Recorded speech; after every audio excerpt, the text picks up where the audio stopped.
Waxay hoos ka xiratay qolkeeda si ay u oydo muddo dheer oo qof aamusiya uusan u soo gelin. Waa sheekadeena maanta. Assalaamu calaykum waraxmatullaahi wabarakaatuh. Soo dhawaada saaxiibayaal barta aad naga daawanaysaan waa Dhaymaale. Haddii aad nagu cusub tahay channelka soo raaco subscribe saar haddaad horey noola joogteen muuqaalka like dhe oo saaxiibada la wadaag.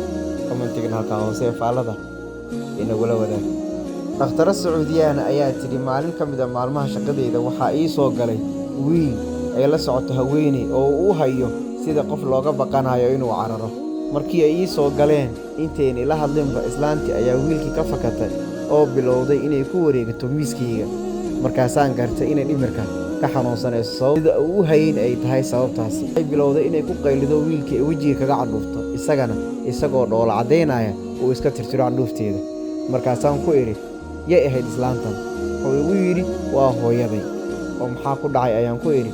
Waxa uu igu yidhi waxa ay ku dhalatay sidan oo ogaal la'aanta ah.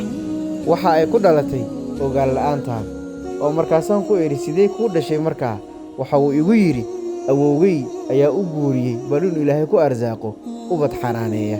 Aabahay ayaa guursaday sanadkiisii koowaadna oo uu ka tagay oo furay.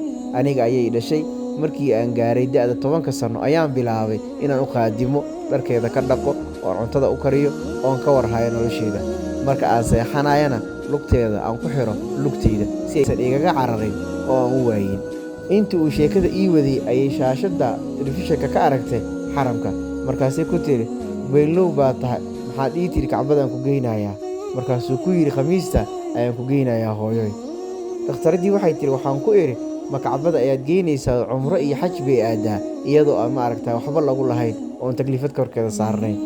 Markaasuu igu yiri haa wax kasta oo niyadda ay ku qabato anna aan samayn karo inay hesho ayaan jecelahay oo dhowr goor ayaan geeyay kacbada oo cumreysatay. Haddana waan u wadaayaa waan u sameynayaa dhammaan wixii aan awoodo ay niyadda ku haydo.